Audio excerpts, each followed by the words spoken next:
Tiger Woods by Benedict and Armen Keteyian. Key insights.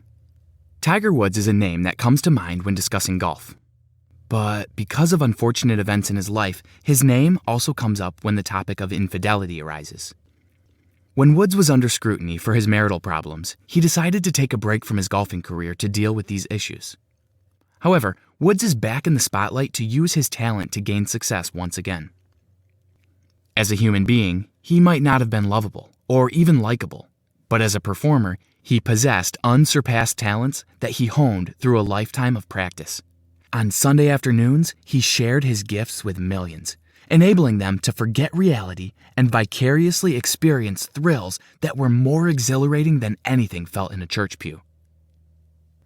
Benedict and Armen Keteyian. In Tiger Woods by Benedict and Armen Keteyian, you will learn if Woods has what it takes to make a total comeback. You will also discover what led him down that dark path in the first place. Key points. Tiger Woods was created to be a golf legend. Tiger Woods was born in 1975. He started learning how to play golf at the age of 2 from watching his father Earl play. According to neuroscientists and their studies on child development, Woods' early exposure to the game primed him for success. Even at just 2 years old, Woods spent 2 hours a day golfing. Earl was mighty impressed and even had a local reporter come to the golfing range to cover the story of his child. The reporter Jim Hill was impressed as well and invited Woods on his TV show where he predicted that Woods would be a golf pro. Earl was overbearing and controlling. Earl had high goals for Woods from a young age, and he let everybody know. Earl was also not against shortcuts and non-traditional methods in order to ensure that Woods would be a golf star one day. While growing up, Woods had only a couple of friends. Earl would not let him join team sports in school. Because golf was a solo sport, Earl made sure to keep Woods isolated. Woods had the best golf instructors in the business who helped him with his swing at no cost because of his talent, ambition, and previous success. Earl did not take a traditional route when it came to fathering Woods. He would put him through mentally abusive tests, calling him names and degrading him to ensure that he would remain tough throughout his life. One of the main reasons he put Woods through these tests was because the PGA had a history of racial bias. Earl believed that by Woods making it big in the golf world, which was a very white sport at the time, he would help solve the problem of racism in sports. Earl put too much pressure on his young son. It was a burden Woods could not handle. Tiger Woods changed the game of golf. Throughout Woods' life, the people around him knew that he would go pro. Everyone in the tournament world knew his name, and his skills kept getting sharper and sharper with every swing. When he was 16 years old, he became the youngest person to participate in the PGA Tour competition. And when he was 18 years old, he won his first U.S. Amateur Open. He was also the first African American to win this tournament as well. This made his father Earl push the race card even further by comparing Woods to other famous black activists. Woods, however, was not interested in being an activist.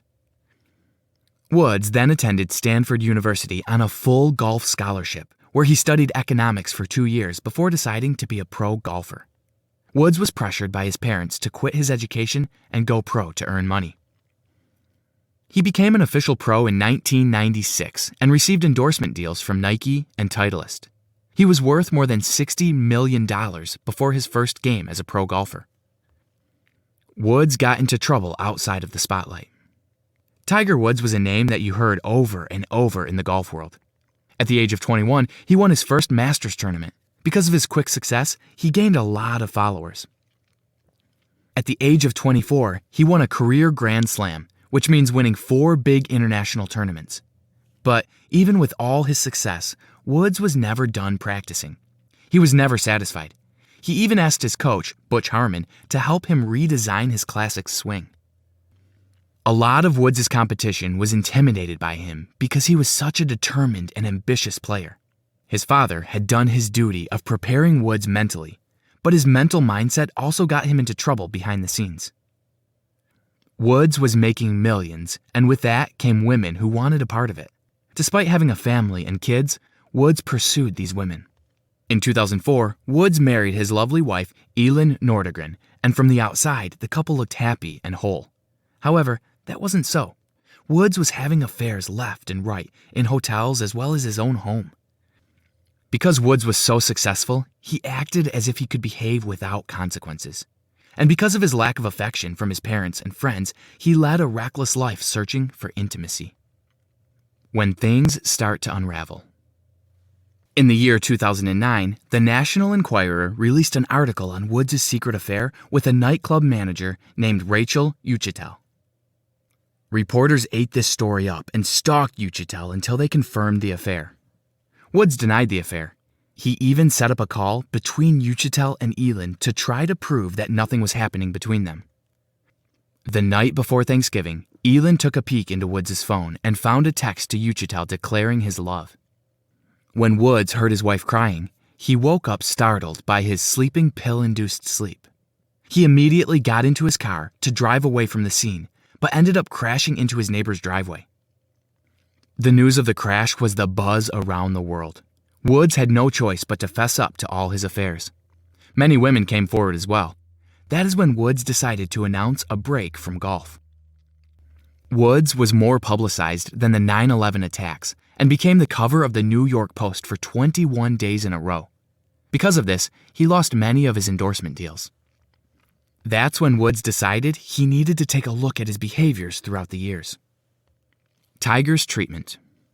In 2009, Woods admitted to being a sex addict and sought treatment to cure it. This was not surprising to professionals as many sex addicts come from childhoods with little affection and strict rules. Earl also suffered from an addictive personality when it came to drinking, tobacco, and women. Woods inherited those vices.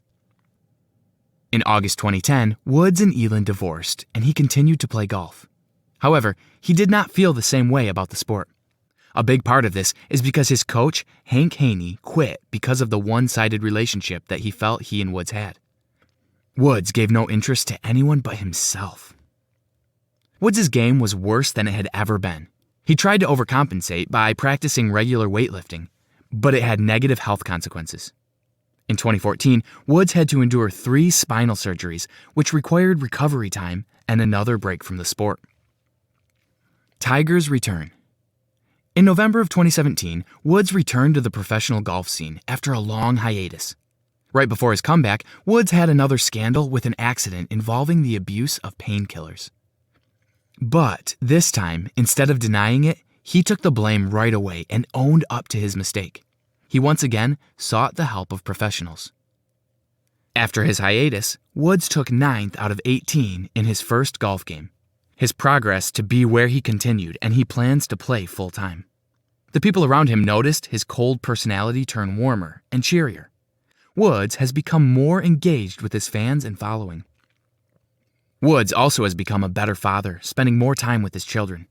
He's working hard to be a respectable role model and a loving encourager to his offspring. The main takeaway. Tiger Woods is a living golf legend. He started his career at the age of 2 and was controlled by his overbearing father and forced to reach the top.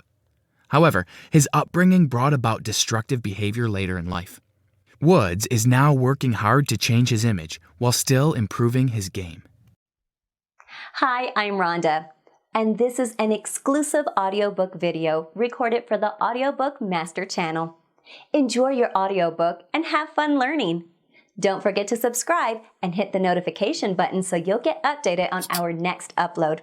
If you liked the video, give us a thumbs up and say your thoughts about the book we just covered. Do you want to listen to a summary or review of a book that we haven't covered in the past? Say it in the comments below or send us a message. Don't forget to check our other uploads. Enjoy listening!